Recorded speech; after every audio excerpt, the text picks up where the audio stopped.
اللهم صل وسلم وبارك على سيدنا محمد وعلى آله وأصحابه أجمعين. ازيكم حبايبي؟ عاملين ايه؟ يا رب تكونوا بألف خير. اللفت بقى وجمال اللفت فعلا فيديو يستاهل منكم لايكات للصبح. أحلى حاجة في الشتاء هي اللفت. النهاردة إن شاء الله هنعمله مع بعض بطريقة سهلة جدا جدا وبسيطة. دول حبايبي 3 كيلو من اللفت، هنخللهم وهيكفونا لشهر رمضان إن شاء الله. جبت ال3 كيلو لفت بس ب10 جنيه. شلت الشوشة اللي بتبقى موجودة فوق، دي بتكون فوق اللفتاية. بعد كده غسلته كويس جدا جدا، بعدين نقعته لمدة ساعة علشان ينزل أي تراب أو طين موجود فيه، وبقى معانا زي الفل كده ونضيف. ودي بنجراية جميلة جبتها برضك وقشرتها وغسلتها كويس جدا جدا.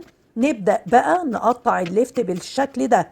ممكن كمان نعمله بأشكال تانية. دي قطاعة اللفت موجودة في محلات الأدوات المنزلية، ممكن تستخدمي سكينة في التقطيع.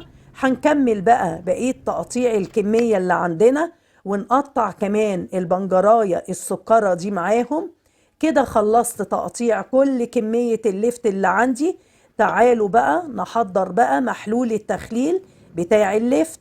دول 2 لتر من المية غليتهم وخليتهم طبعا يبردوا خالص. هننزل عليهم بنص كوباية من الخل، ومعلقتين كبار من السكر، و4 معالق كبيرة من الملح. ونقلب بقى كويس جدا جدا لحد ما السكر والملح يدوبوا تماما في المية. هنجيب البرطمان الجميل بتاعنا ده، وبنكون طبعا غسلينه كويس ومعقمينه، وبننزل بمحلول التخليل فيه. بعد كده نبدأ نحط فيه اللفت.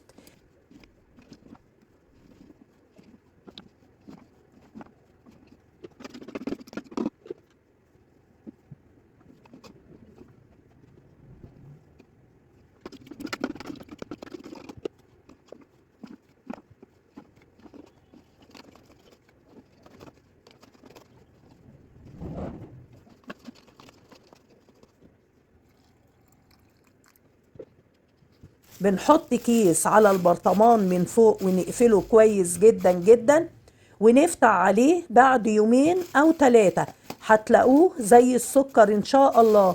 جربوه هتدعولي، واعملوا منه كمية تنفعكم في شهر رمضان، وهيفتح نفسكم حبايبي على الأكل.